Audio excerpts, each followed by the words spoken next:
July 30th, 2019. A little episode titled Do We Need Pants comes onto Spotify or wherever you find podcasts, maybe iTunes, wherever you looked at it originally. There's been a good amount of people who've listened to that episode in comparison to everybody else. And maybe we should have kept the naming scheme, but Ryan wouldn't have it. Sorry. That little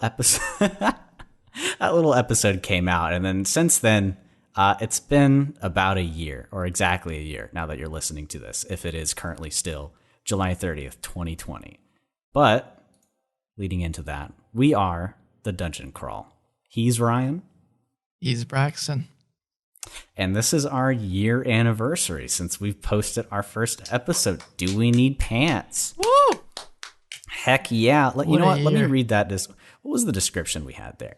Welcome to the first of many in an epic series of podcasts where we delve into the nitty-gritty details of Dungeons & Dragons, player etiquette, duties as a dungeon master, and pondering the necessity of pants. I mean, it set the precedent for all our future episode descriptions.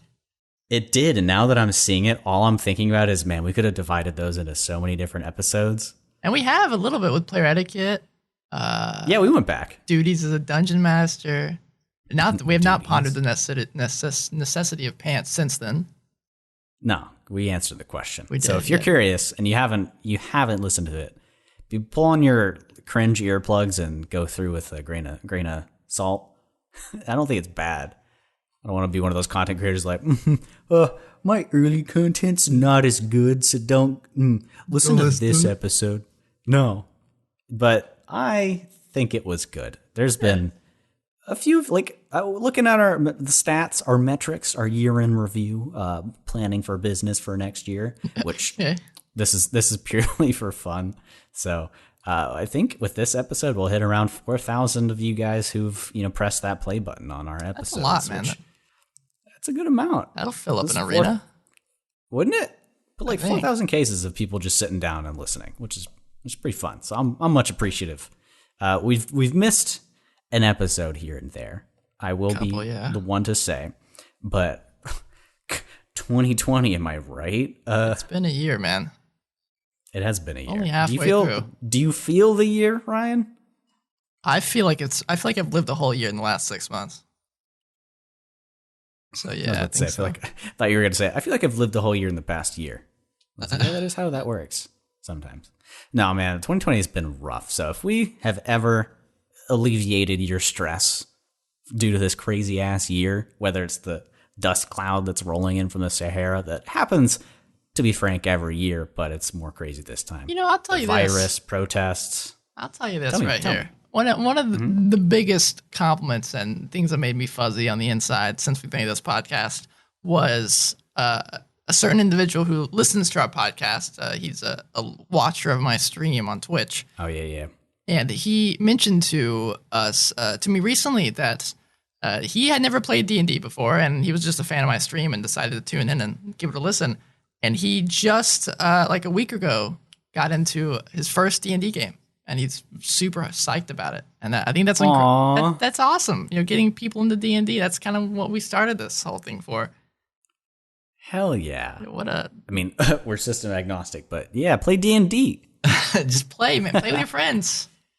I mean, it's a cycle, isn't it? I mean, I got into D&D because I was listening to the Adventure Zone and got into a bunch of stuff. Granted, that's pretty far from actual D&D, but it was the vehicle for the whole thing, so to speak. It's FOMO, man. If you're missing out, having fun, all these other people having fun playing this, all right, I want to get into it. Hop on the bandwagon. Yeah, FOMO, fear of missing out. Never heard of it? I've never had it in that acronym before. Yeah, FOMO, man. Got a YOLO. People always say they're experiencing a lot of FOMO when they miss out on a convention that all their friends are going to. It's not like you should say bless you afterwards. Yeah, not once heard that in my entire life, so you caught me off guard. You're not the most involved in pop culture, so I take those sorts of things you say with skepticism. I've seen it, man. I tell you what, okay? It exists. Man, I got a case of the FOMO going on right now. Terrible case of the FOMO, need a doctor? Man. You need to go to a doctor for that, my friend? Get checked out, dude. That sounds bad. Yeah. Also, if you need to go to the dentist, you want to schedule that now because I haven't been in quite some time. I go every 6 months, man. I mean, I try to. Have you gone? This is super fucking off topic. We'll get back in just a second. But the dentist, your podcast. Have you gone lately? Let us waffle, man. So your podcast. No, well, my 6 months to go will probably be next month, and I probably won't go, but I probably should, right? Damn. No, yes, do go. I moved and I don't have. I'm paying for insurance, but literally have no primary care physician. You can't go with a mask on, though. I guess they wear masks the whole time. Yeah, they've been doing this whole pandemic thing forever. That's a good point. Yeah, exactly. They're just laughing at us now. Excuse me. JD needs to go to the dentist too. Oh. But as 2020 has been moving on, I've been creeping into my adult life more so lately. I mean, you and I have been having conversations about, changes and becoming an adult. And yeah, all we that do boring talk outside shit. the podcast. No, this is it. Yeah, we actually only exist within the context of the podcast. Whenever the episode's gone, we cease. I mean, we make fun of that, but okay, we do exist outside the podcast. That's what I'm referring to. We make fun of not talking outside the podcast, but we kind of did. One of the side effects of starting this was that we could have a opportunity to chat more outside of D&D. Funny enough, we do talk about D&D on the podcast, but it's nice just having a scheduled day of the week to just sit and talk with a buddy. Yeah, I mean, I'm not gonna lie that if you and I didn't have D&D or the podcast, we're just bad at communicating, so we probably wouldn't talk much anymore. Yeah, we try to. Sucks. We think about it, but we probably wouldn't. Yeah, so I don't know. So hopefully we're getting you guys together with some other people, D&D and whatnot. And like my biggest fear, as I've been feeling things lately, is that I've lost interest in a lot of things that I really enjoy, and I don't want to like scare anybody. That's not because I'm like depressed or something bad's happening. I just going through changes. You're a growing boy, man. I'm growing. I'm 23 years young. I'm never going to say that again. And, where I stopped playing guitar after I moved to Japan because I didn't have one and wasn't interested in it forever. I've been playing it a good bit more. I'm getting past a few of those plateaus in skill. Nice. That I just couldn't get over. Any cool songs you've been playing? There's this band, The Pillows, who did the soundtrack for Fooly Cooly, Japanese band. And the song title is really long, and I believe it's, let me see if I can't find it. White Summer and Green Bicycle, Red Hair with Black Guitar. Wow. Okay. Every time you think that title's about to end, it keeps going. Yeah. Talk about Wonderwall. No, interesting. Say that. I've always wanted to learn how to play that song on guitar, so that's been fun. Have you played any Polka Dot Stingray yet? Yeah, I really? learned that one of their songs, not recently, but a while ago.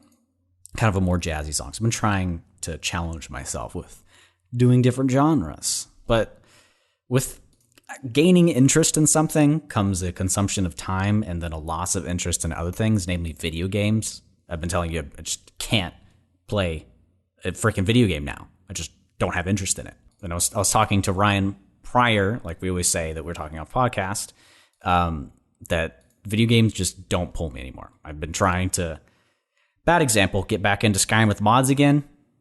I mean, bad example granted. No, that's the last ditch effort. If you can't find love in anything else, you're like, all right, screw it. I'll mod Skyrim again. That's the feeling of modding Skyrim. You have nothing else to do, so you do it. And thankfully, it's less of a waste of time because of the mod installment thing. That's true. With That's a good point. Labajack. Check those guys out. But I was just playing it, and I just couldn't. I feel like it's a waste of time after I finished playing it. Like, what did I do? What did I get out of that? Anything? Wasn't even enjoyable. I didn't enjoy it. Or I'll try to look at my Steam library with games I haven't played before. Oh, and yeah. None of them are pulling me. Versus, like, do you ever remember those times you had a game console when you were a kid and you've got your, like, staple of 5 games and you've got all of the cases laid out in front of you and you're like, none of these are interesting to me right now. I can't. Really? I won't play any of them. Me as a kid, I'd play the same game over 100 times because it's all you have, as a kid. So it's like, let me just keep bashing whatever the hell I got. Metal Gear Solid 3 over and over again. Damn. Well, I guess in my case, it was a bit different. I would just stare at him like I've played these guys to death. Dragon's Dogma, I can't play it anymore. Stein sitting there, but so literally the same games I'm playing today. That's hilarious. But now I'm looking at my Steam library and there's like a billion games or like a couple hundred, and I'm just eh? So I don't know if I'm losing interest in video games, but this is extending to another game, and there are some instances in our sessions in D&D where I do lose interest, and it's rough. I mean, it happens. I think it happens to everybody. It does happen. And if you're like, okay, thank God, that was a long-winded intro. We're finally getting to the title, which currently we don't plan. You know when you see a YouTuber and they're like, you've seen the title already. I'm like, do they all plan the title exactly before they start the video? Man. I guess that's true. For us, we don't think about it until after because we have to do some shit. But this time I wanted to talk about player engagement. And I think we've kind of talked about RP or at least similar stuff on our milestone episodes rather than mechanics or something. And while thinking about this, it's in reference mainly to a couple sessions ago in our campaign, or at least there was this event that happened where we couldn't have D&D for about a month or two. Yeah. And then getting back from that, ending it, we had a lot of difficulty, each of us, and I'm sure Ryan too as the DM, getting into the session again. And there's a particularly rough session that I think we had. It wasn't conducted poorly, but I think interest interpersonally between each player and the things that were happening just wasn't there. Well, I'll tell you this. From the DM side, I could definitely tell like my prep was off. I don't know what it was, but I was not preparing the way I usually had. Like the last session we had, I thought was great. And that's because I don't know if it's because I put more effort into it or because, I don't know, the vibes were different. Everyone else was getting into it more as well. But I think it definitely, D&D is one of those things that you kind of get what you put into it. If you put some effort into it, effort will be, you'll have more fun and more enjoyment. I think everyone will. Yeah. And I mean, I was saying it's like a relationship, literally. And sometimes you just lose interest in the person that you're dating. Yeah. So it's like a writer's, I definitely had some sort of writer's block too. Cause I was trying to, so Braxton's arc, not finished, but there was a section where, his arc kind of had faded and they were going back to the mainland world. And I was trying to figure out the best way to transition into new stuff. Because you guys had never been this far north before, so I had to start prepping this whole area that I knew existed, but it's a whole different beast to actually flesh it out. Yeah, make it living. What I'm thinking now is Pulp Fiction. Okay, and that guy, that gif of that guy just standing there looking left and right with his hands out. Okay, yeah, I like that. What do we do? What do we do? And the players definitely felt that too, I think. Yeah, and it's like, you've completed a bunch of quests. You had a bunch of quests to turn in whatever game you're playing, and you're done. And you don't, nobody's got a quest marker above their head, or you have no leads on where to go in this game. Yeah, you're just it'd be a game that does not have the main quest that pops up on your screen after you. Yeah. This is, the world is your oyster. What do you click on next? Where do you go? It can be a little daunting and weird, especially if you have 3 other brains you have to talk to as well. Yeah, and the problem becomes in a vacuum, or at least D&D, where all your quests are finished.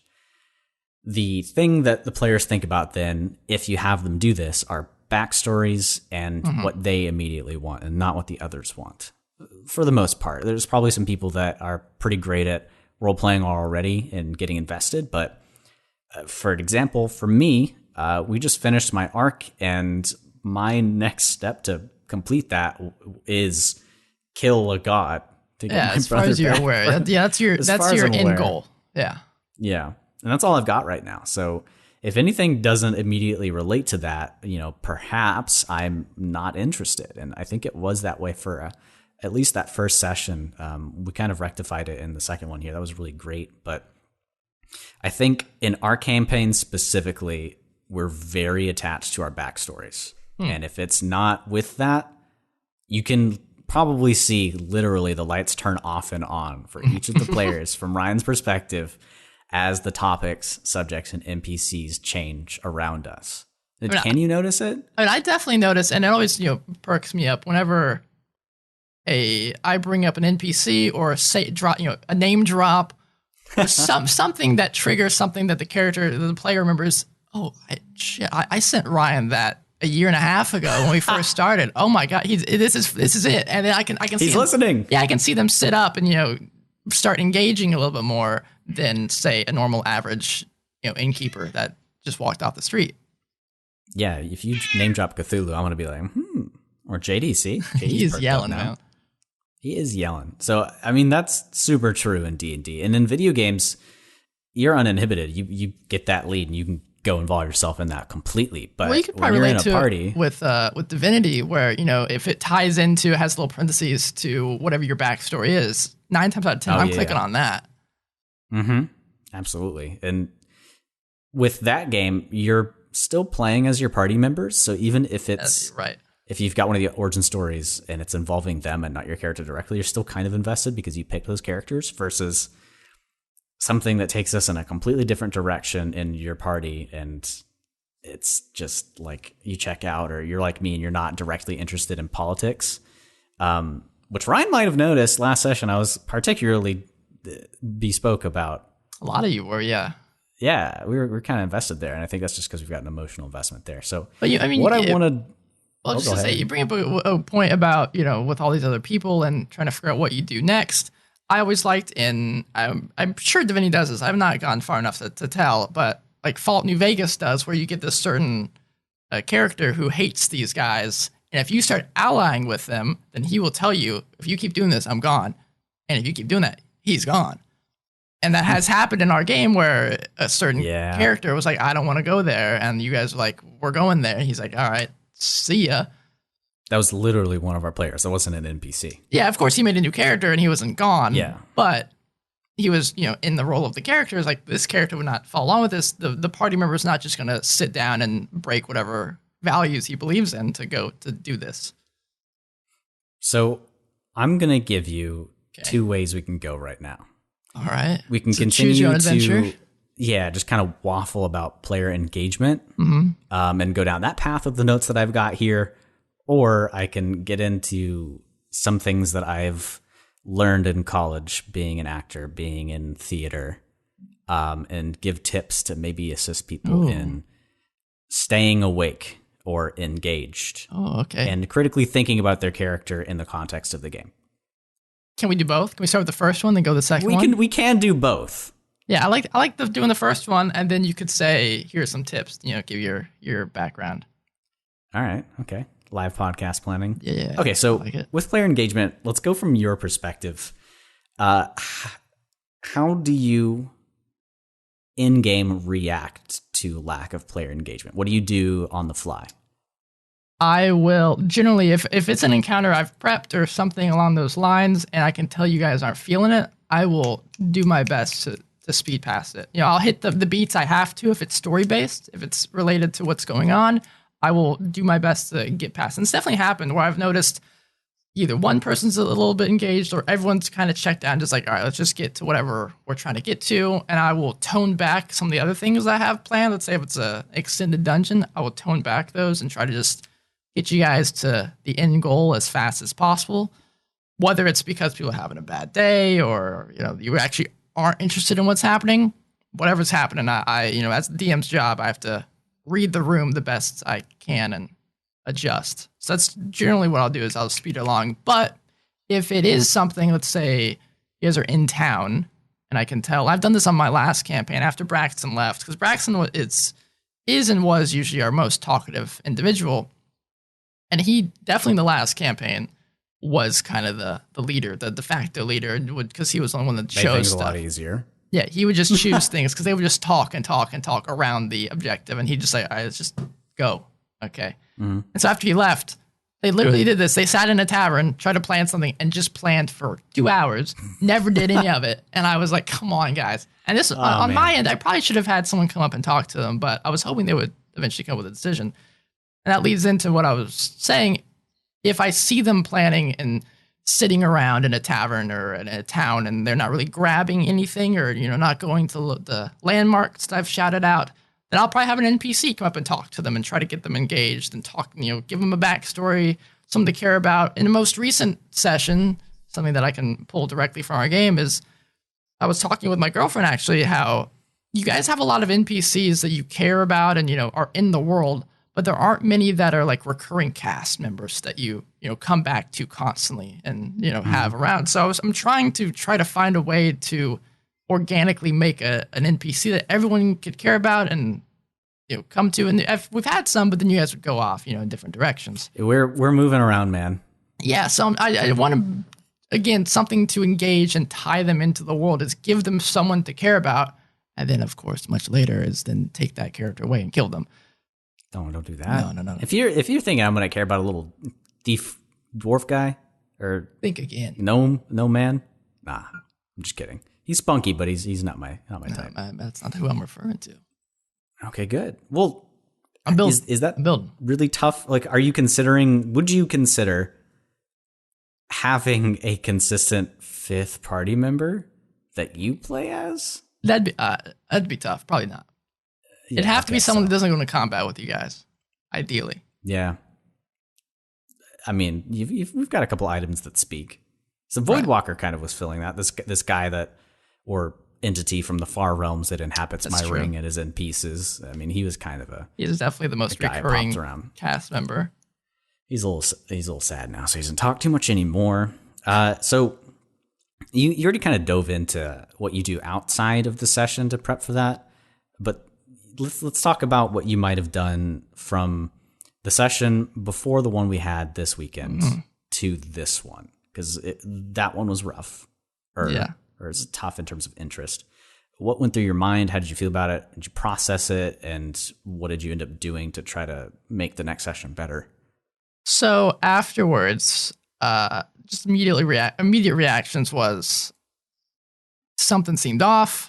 A certain player, certain character did not seem to be engaged. There was just miscommunication stuff going on, and people just didn't seem to be enjoying it. Also, just generally speaking, wasn't much that happened in that. To be fair, I also wanted to try to. I had a very simple combat encounter just to try to get everyone back into the swing of combat. It almost killed me. That's true, it did, but it was still a very simple combat encounter, which is big trolls or big giants. I don't know who they were anymore. I think they were giants, ogres, something, whatever. Regardless, I noticed after the fact that my prep was different than it had been previously. I put little stock into the stuff that you guys and I have cared about in the past, about, backstories and stories telling and stuff like that. It was much more generalized. Mm-hmm. And for the following session, and I think a lot of that was because I was out of the swing of things of prep, because the previous session, our first session back, I'd had that prepared for months, just sitting, waiting for us to finish it up. So I had to learn how to prep again.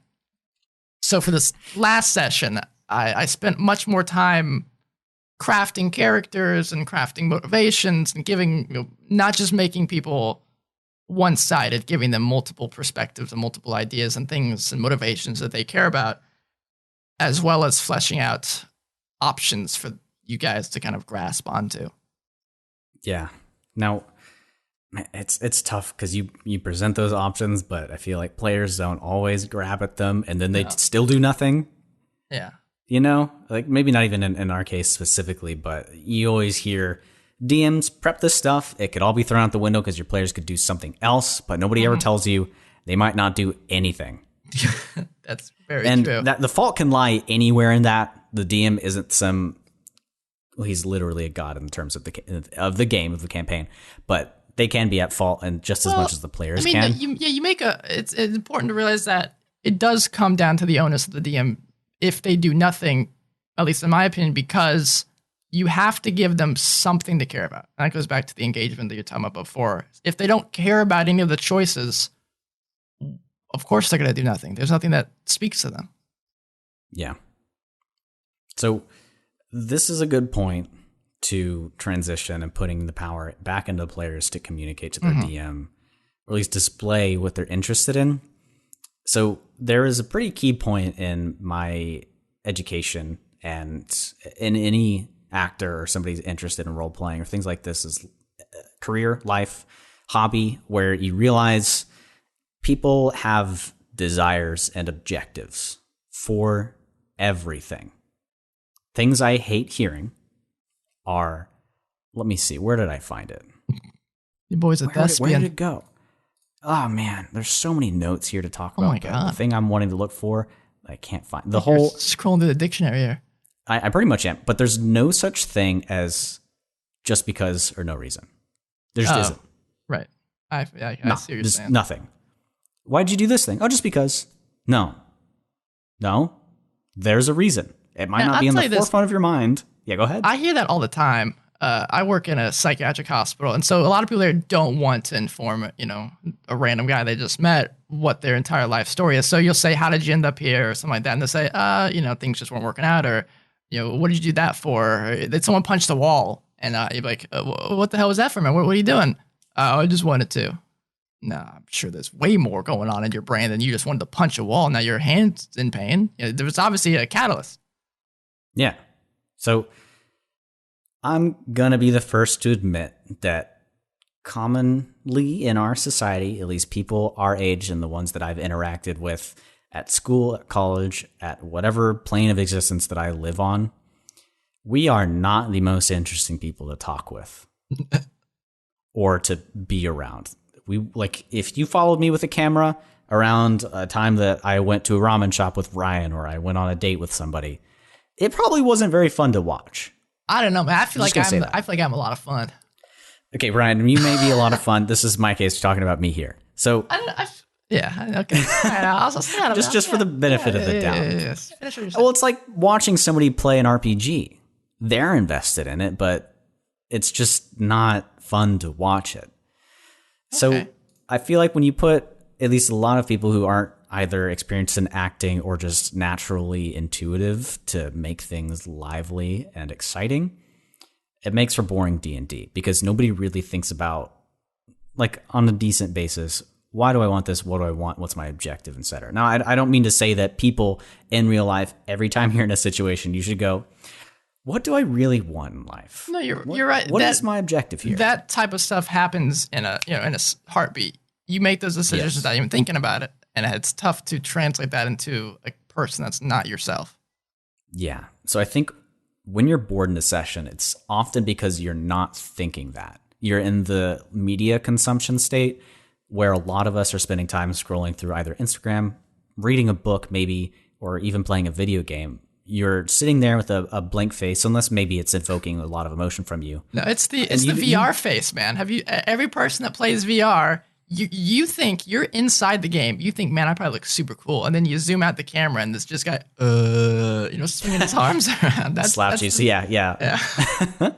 So I think that you kind of need to retrain yourself to consume D&D as a player in a different way than you do a video game or something that way, because nobody in a video game is genuinely trying to get a reaction from you. You don't need to display anything.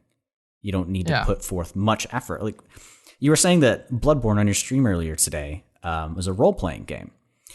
And sometimes I really don't feel like they're role-playing games because at no point do you need to role-play as anything. You just need to hit buttons and do stuff. Now, to some extent, that's role-playing. You're moving this character around and keeping them alive. But there's very minimal role-playing that you have to do there. And D&D is completely different. So I want to challenge you guys to think about these few tips that I'm about to give you, courtesy of whatever the hell I learned in theater at that time. So if you're bored in a session... this for free. You had to pay tuition for it. I did indeed. So when you're bored in a session, you try to think maybe when you're in a tavern and you enter there for the first time, it's a new place and you know how many quests going on. Pop it in your mind, think, what do I do? What is my objective? Just if you're in a party and nothing's happening, nobody's talking, and you're just waiting on the DM to transition the scene, pause for a moment, think about what's available. If there's a way for you to get what you want or get closer to what you want or find your objective, take the necessary steps to go do that.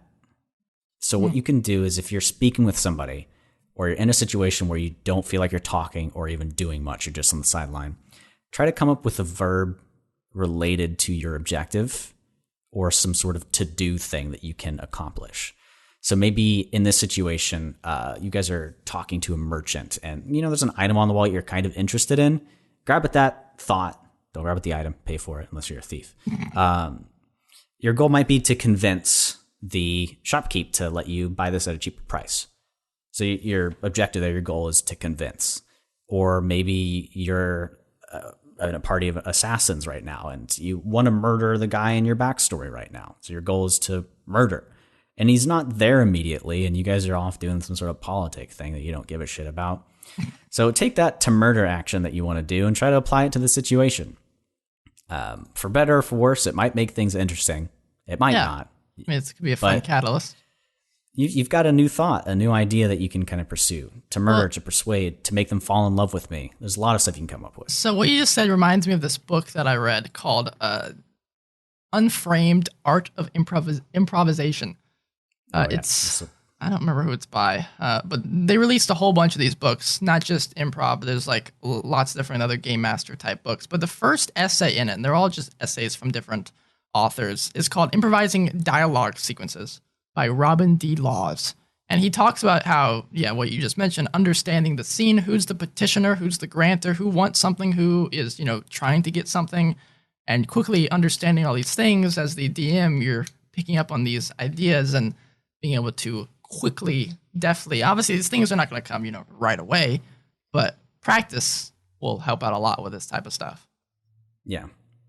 So that's from the same exact train of thought that this stems from. I should know the name, but this is a specific teaching from a certain figure in the theater community or the acting community. It's similar to method acting. It stems towards that, but there's a name for a guy, a specific train of thought that this falls under. And that person who wrote that article or that essay in that book probably learned this at some point as well. So it's tough because we're trained to think that sometimes there's conversation for the sake of conversation. Now, I'll pose that there is no such thing. I agree, 100%. Because I think everyone is always looking for something, no matter what it is. If I'm chatting with someone, I'm not chatting because I want to chat with it. If I'm chatting just to chat, I'm probably, maybe I want to get to know them better, or maybe I'm interested in them in the relationship, and I want to try to broach that subject. I'm always looking for something. Yeah, and you might really genuinely feel that this moment right now, currently, where I am talking about the fucking weather because I'm in the elevator with somebody and it's dead silent. Hey, how's the weather, man? This conversation has no point, has no meaning. Nope. Incorrect. Damn. So currently, your desire is, I don't want it to be quiet. Yeah, that's true. Yeah, you're getting anxious, this is nervous. Awkward. Yeah. I don't want to feel awkward. So how do you get that? You pull out your phone. Oh, I mean, you can pull out your phone. There's a lot of things to do there. But I do not think there is conversation for the sake of conversation. I agree. I'm with you there. Now, you can say, oh, but Braxton, I want to talk to this person. So isn't that conversation for the sake of conversation? Well, the deeper thing below that is that you enjoy this person. You want to experience them a bit more. And you enjoy their company. Hear about what they're... So, there's some catch-22s there. But apply this to D&D. Now, sometimes the conversation that's happening in D&D is, unfortunately, it's D&D, so I'm wanting to play D&D. Now, it's kind of rough there because you're in a tavern and you're playing D&D, so of course you're talking to these people. And I would argue that that's as close as you can get in D&D as to conversation for the sake of conversation. So I want to try to challenge. Yeah, go ahead. Could you also say that's on the, whatever's happening, obviously, that player is not interested in, or the DM is doing a poor job at creating NPCs or something that's intriguing enough to talk to these people? That's definitely true. And in that moment, what I'll challenge the players to do, voice that as your character in the game. Yeah. If you're with your party members, or if you're around people, your character could literally say, this conversation is so boring to me right now. I'm going to get out of this inn. There's no one here to fucking talk to.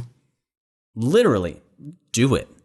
Feel free. Like, the emotions you feel as a person, as a player, as whoever you are, put them into your character. This is another thought where method acting comes into play. And, you hear the stigma around that where it's this actor performing that character every moment of their life. And it's kind of different. You can also take, a either happy or traumatic experience you've had in your life and let that fuel things in the game. Now, that can be harmful to your health if you abuse it too much, because sometimes it's just not healthy to think about certain things. So be careful with that. That style of acting is not for everybody, because you do rely on experiences and past emotions that you've had to give you that language in the context of D&D.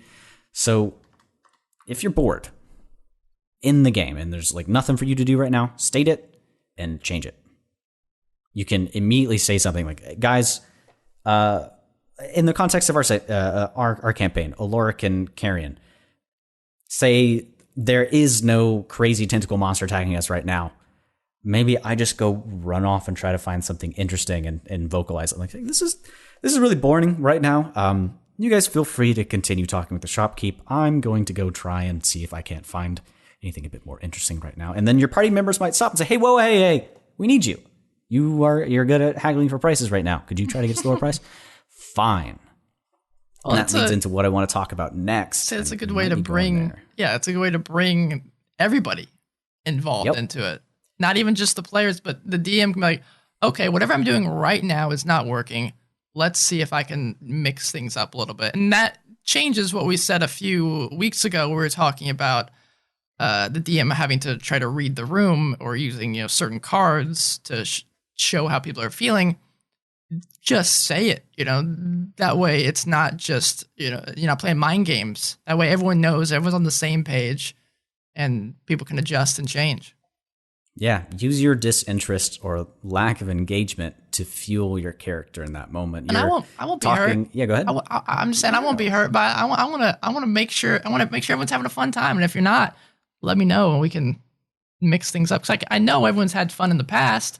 We just gotta, find something that's interesting for you. So here's an example that happened last session for us, and you kind of caught me off guard, Ryan. This, he's a gnome, right? Yeah. Okay, so this gnome thief dude who knows one of the thieves in our party was trying to bargain for his life. Okay, I wasn't even trying to kill him in the first place, so I was just about to say, yeah, sure, okay, whatever. And then he started saying, oh, I could do this, and that, and that. My character like twisted it and found an objective in there, and I was like, I was going to kill you. So like I was kind of losing interest in the whole conversation. I was like waiting for it to finish, and then I was like, how can I make this fun for me? So I did that. Nice. Like tried to change it a little bit to make myself engaged a bit more. And what I wanted to go to next is probably the least favorite thing for most DMs, or at least the thing that they wish would happen. Hey guys, just role play amongst yourself. Yeah, while I look up something, while I write something, you guys went so off base, I have to now completely rewrite my dungeon. Yes. So I would probably say 99% of the time, your players will not do that. Yeah. And they'll just be like, no, we'll wait. Yeah, luckily I've never had to. You guys will kind of role play on your own, and I'll kind of, quickly write or type something, and you guys start chatting. I don't think you catch on that I'm, changing things or writing stuff. Ever noticed. That's good. That's a good sign. That's because I wait for you guys. From my point of view. Well, I wait for you guys to organically start that type of conversation, which again, I guess means something is going right, where you guys are feeling like you're able to escape. I think that's the good thing about D&D is you can escape from the real world. And if everything is going good, then you forget what's going on outside and you're able to, you are Carrion, you are these characters and can have conversations about this fantastical fantasy world that doesn't really exist, but exists for this 3-hour block that we're playing. Yeah, and I might even suggest that you could take a few minutes before your session to, this is the next step I want to go to, is promoting inter-party communication or role-play amongst yourselves. Take a few minutes before your session or at any point in your life when you're just like feeling like you want to talk about or think about your campaign that's going on. Meditate or think or get a notebook out and get your party members in front of you, metaphorically, in your brain. Facts. Okay. Or any recurring NPCs. What do you think about them? I want you to come up with a short list of thoughts and opinions that your character has about them and make just 5 or 10 points about your cleric. Do you like him? Does he have a funny face? Does he smell bad? Jesus. When he talks to me about this thing, it kind of annoys me, so I want to bring this up. come up with like a checklist, like miniature quests for you to do in regards to other players. An NPC, as a DM, NPCs could do that. You can, as you're creating this NPC, think to yourself, okay, what are their immediate reactions when they see this character, see that character, race, class, what they're wearing, how they're acting, how they carry themselves. As a DM, you already have all this information, so we just quickly write it down and adjust for how each NPC would, their backstory and how they agree with these things. Yeah, so you DMs are pretty used to doing that for your NPCs because you need to be able to jump into them and find their motivations right away. I'll give a little nod to CD Projekt Red on their Cyberpunk 2077 live streams that they've been doing lately. Oh. Hell yeah. Circumcisions. You can pick pubic hair. Your character's circumcision. Oh, it's great. I know, but JD. Something else they talked about was the fact that they write a bunch of information for characters, even if they're not going to use it in the game. This is a very actory thing. Oh, that's cool. Think about what shoes is your character wearing today? Is there a rock in them? Is that why he's like kind of pissed off during this scene? Like really small shit that can get you. That doesn't have to come out even in the scene. It doesn't. It just, that's why they're pissed off. It doesn't have to be said. And I would say that probably a lot of players in D&D in our role-playing focused campaigns create their character, create their backstory and a couple of things, and then no longer edit that or come back to think about it. And then get into that like deadpan mode of I'm playing D&D and just kind of consuming media sort of thing. So maybe every session or every month or whatever increment of time you have, create a new checklist of like interpersonal quests that you want to do with NPCs, now, goals that you want to accomplish. Hot take. Do you think this happens because the influx of people coming because they watched Critical Role or because they watched some live play podcast and they are consuming media when they do that? Oh, absolutely. Yeah. They're like, okay, let me experience D&D. Come here as I sit here, like just as I would sit and listen to my podcast as my really funny people who get to do this thing talk to me. Yeah, you forget that you're actually meant to be the one interacting in there. Yeah, you got to do what they're doing. You can see how hard the job is that they've been accomplishing. And a lot of them are actors too and have learned the things that I've learned and put it very much more eloquently. That sentence proves my point. But really, I want people and players, if you feel as though your party doesn't interact outside of, are they dying? If no, continue about your business. Yeah, it's just a flow chart. It's just a flow chart. So make that flow chart a bit more complicated. If your character has been wanting to ask somebody something, write it out. Maybe even prepare your speech. Shout out to one of our players. Yeah. There was a pretty critical event that happened, and I can't remember exactly what it was, but she prepared an entire speech. And she really wanted to say this. And me being the player that talks a good bit in the session, I would try to interject a couple of times, like to stop her point or like to counteract something. And she literally told Carrion, my character, to stop talking and let her finish. She had such a poignant point of view and things she wanted to get out that she had the objective of get him to stop talking so I can finish my statement. That was one of my favorite roleplay moments of hers, which to me shows that you don't have to be, the improv king or queen. You can prepare stuff and write it down and read it out, and it's just as impactful. Absolutely. And there've been a few moments where the DM would give that piece of candy to somebody's, or Ryan, the DM, this guy who's here in the podcast with me right now. Hey, what's up? Would give like a little lead to somebody at the end of a session, like a cliffhanger. And our player, she would say, "Oh, I know exactly what I need to say next session," and she would write it down. Yeah, put in a note file on her phone. And that would happen quite often. And I almost guarantee that our cleric writes stuff for this all the time. Yeah. And I'll be the first to admit that there were a couple times where I was a bit worried because our cleric was seemingly very disinterested. So every time we had a session, I was, and he probably noticed, asking his character questions as Carrion. I'm like, is there something, like, what can I do to help? What's going on? Is there something wrong? Can I assist? And he would give short answers. Yeah, I was super nervous too as a DM. I was like, what's happening here? Is he as the player okay? But he always seemed interested and wanted to come back and play. So I was like, okay, something's going on. Well, he really got me last session It all came to a head. He noticed as a character, like Aloric was like, okay, well, Karen keeps asking me what he can do. I'm just going to keep telling him and just let him fix things because he seems like he knows what to do. He's taking care of me right now. He's trying to keep me in mind. That dwarf thief that came up said that he could help us accomplish one of our objectives. And before that, think about it in a linear line. We were going to go from our current state to objective A. Objective B came about, and my character wanted to do that for some money, which kind of upset Aloric. But he didn't mention it, really. Objective A, but he did not mention it, and I didn't even notice. But this thief, this bad-ish guy, said, I can help you guys get in there. My character's suddenly like, okay, we don't have to do objective B. Aloric came up to Carrion and said, oh, well, when a guy says he can murder and sneak our way into objective A, now you don't care about objective B? I see how it is. Yeah, mic drop. I was like, huh. And I like could see that the kind wheels of shit. turning in your head. You're like, you're right. Shocked, man. I was like, yeah. Damn.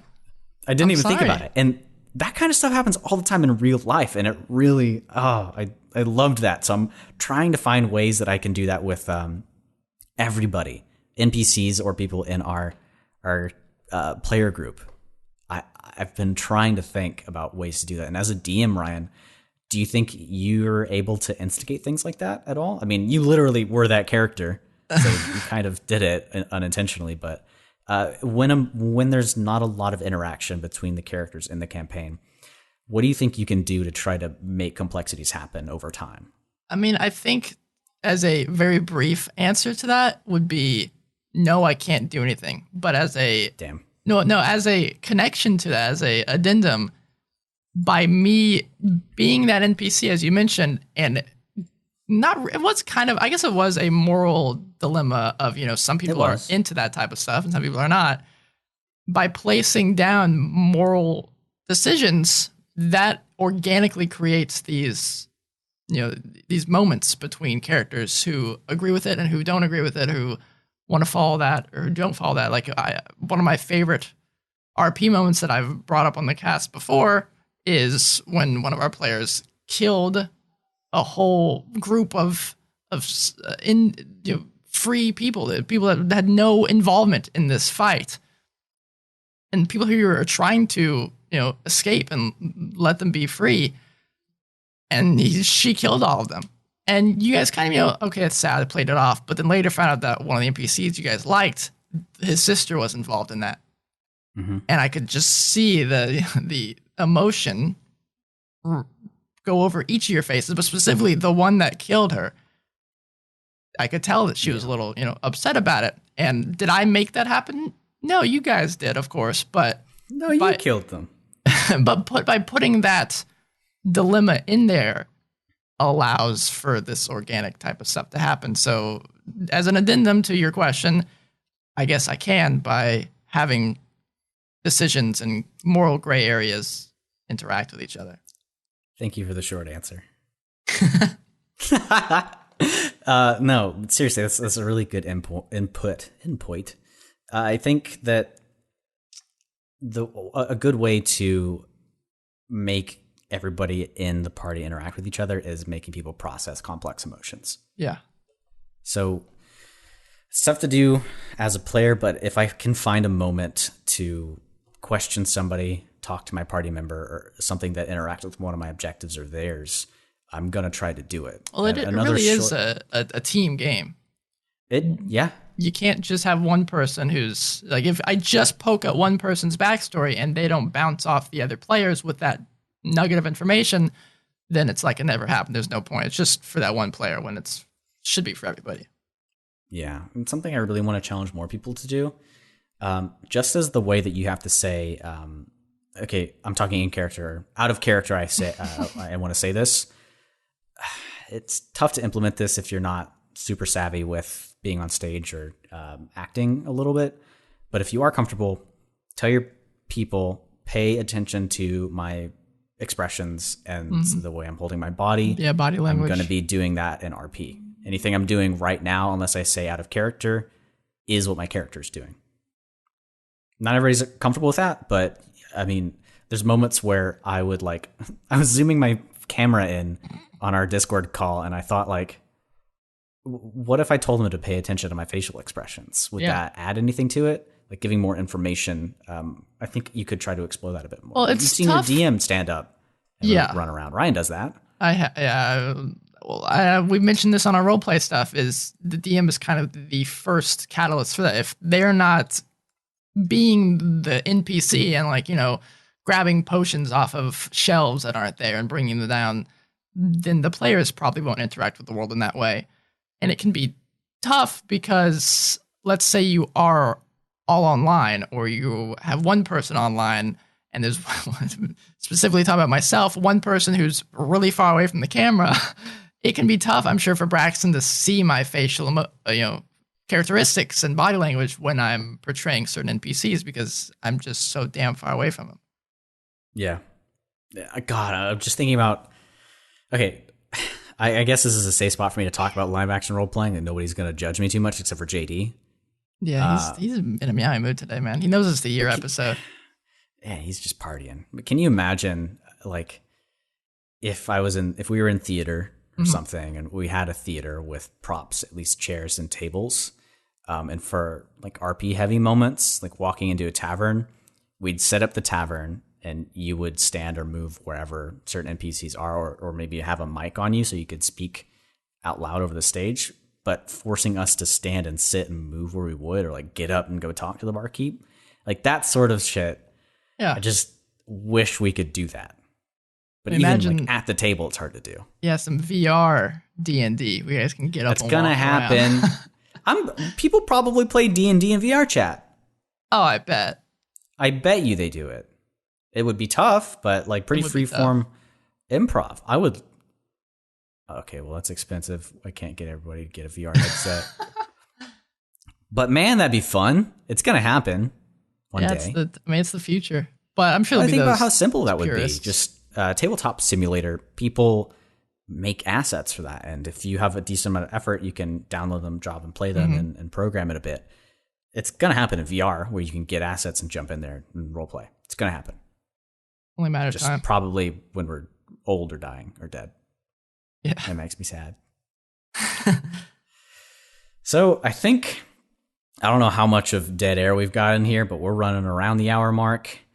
I feel like this was a pretty valuable episode. Yeah, I mean, that felt like a jam-packed episode. I had a lot I wanted to talk about, because the past few sessions we've had, I'm like, how can I make this more fun for me and more fun for everybody else? And without even really doing anything, with just thinking, what's my objective and what do I want to do? It solved it. And I already noticed that pretty much everybody else in the campaign is doing the same thing. I mean, how would you not flex? What's the train that muscle? How do you build it up? You just have to start trying it in game? Yeah, I mean, sometimes I hate saying just try it because it's such a stigmatized thing, but start by giving yourself those little objectives. And if you're in a moment, just force yourself to analyze it a bit more and look at people and think as your character. You can give yourself a web or a train of thought that you have. Like, if somebody says this, my character thinks this. Or if my party member mentions this, I'm going to get upset. It's just a matter of forcing yourself to think critically in each of these moments, being more present. We can all do that in our daily lives. You can be more present. You can listen to your girlfriend, your wife, your mother, your boyfriend, your sister, anybody a little bit more, and be just a little bit more involved in the moment. And even a lack of involvement can be good as long as it's fueled by your desire to not be there. So that's really what I would suggest people to do in that moment, in those times when they're not feeling too engaged. If you're bored, just try to spice it up. Even if it's the most out of left field thing and people get upset at you for doing it, that's a reaction. Gets them back in there. Well, it's like the whole dilemma that people have with, back in the day, you'd sit at the bus stop and talk with the people around you. Nowadays, everyone just pulls out their phone. Yeah, exactly. And I'm trying to figure out a way to word like how to be more present and give you that like instant flip of a switch, but you really can't. So what happens when I'm bored, we're talking about politics, I try to force myself to react to one thing that's said, to interject, even once. Just try if you find yourself zoning out. Especially if it's coming from someone you care about. Let's say your significant other is talking about something that just is not in your realm of info. There's something that just politics. Let's say you're not a big politics guy, but they're going on and on about this politics that's going on, and you can tell they're passionate about it. Grab a nugget of information that does pique your interest, and poke it back at them. That way, they can tell you're obviously paying attention and interested in talking to them. But then you can maybe learn and grow and understand more about the world around you and yourself and your friends and companions. But Ryan, what if there's literally nothing I'm interested in what they're saying? Well, then you're out of luck, man. No, make your own. Well, if it's in the context of D&D, make up your own or just literally tell them. Obviously say it politely. Yeah, or not. Not in real life, like if you care about being polite to people, yeah. But in like D&D, if it is your significant other, you don't want to piss them off. Well, there's that stupid looking bard in the corner. He's playing music that I just hate, so I'm zoning out. So hey, can you shut that racket off? And that's true. I do that all the. There you go. Yeah, but if my audio, I play sound effects for them. If that starts glitching or messing up, I'll throw that into the game just for fun. It's fun to keep going with it. There's a lot of stuff you can do to stay more engaged, and it's on you, at least to start. If you're the one feeling bored, to make yourself get interested in it. Well, it is on you. Whoever we're talking to, it is on you, because hopefully the other person listening to this podcast is also in your party. So it's on all of you. Hell yeah. It's not just on one person. And to extend the interest of things, if you're ever feeling like, man, the dungeon crawl is really fucking boring right now, and I have no interest in this. You can go rate us 5 stars on iTunes. Just like, do that, definitely. If you're on the fence, just do it. But just like we said, if you're not interested, just force yourself to be interested. We'll do that with the podcast. Force yourself to listen. If you listen to this hour podcast, I sure hope you're not listening to us because you hate us at this point. Out of spite. These guys really suck, but I just want to make sure that I hate all of it. If you do hate us, seriously, go to iTunes, rate us 5 stars, but then in the comments section, in the review, tell us why you hate us. But rate us 5 stars first. Yeah, 5 stars is both the bad and the good option. Everything else is just, it's whatever. But, he's Ryan.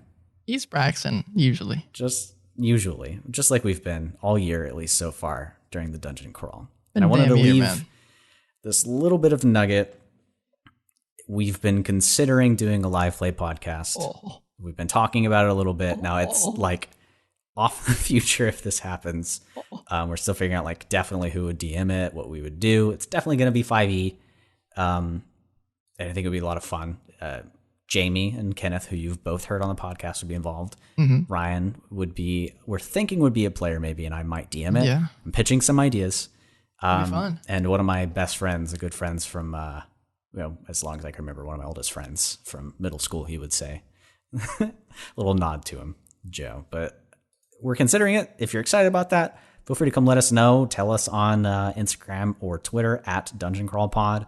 Or send us an email about some ideas you might have or things that you might think suit my campaign style or Ryan's campaign style, or any ideas you have for an episode. Shoot us a Gmail email message at thedungeoncrawlpod@gmail.com. Or, again, you can hop in our Discord. You can do that. We talk there sometimes. Yeah, the link will be in the doobly-doo description thing. If you're ever interested in listening to the show live, you can do that. We do record it in a voice channel here. Mm-hmm. But, listen to us on the podcast. You want to hear JD yell in real time? Hell yeah. You can hear all the amounts of times Discord cut us out during this episode. It's going to be the most editing Ryan's had to do the entire time. What is that? It's because it's our your episode. It's trying to end us. But the Mad Mage of Kavath can't stop us now. He can't. We're too powerful. Too powerful. So, just like, it would be so hilarious that if we named it this Do We Need Pants Part 2, but we can't. But June 30th, 2019, we posted Do We Need Pants, and June 30th, 2020, we're posting this episode, whatever. If you have any podcast or any topics, any suggestions for the podcast for the next year, please let us know. Mm-hmm. If you are interested in listening us to a live D&D podcast, let us know as well. If you could think of a funny idea for a name or cool related to the Dungeon Crawl also, because they'll be kind of like sister podcasts, do so. But thank you for joining us. If you've been here the entire year, thank you especially if you joined us halfway through or just today on this episode. Thank you just Fuck as you. much. Oh. And I hope to... Hey! Ooh. No, I love all of you. Take care, and we'll see you guys next time. We're here. We'll hear you next time. Yeah. Well, you'll hear us. We won't hear you. Okay, bye. That's actually sad, yeah.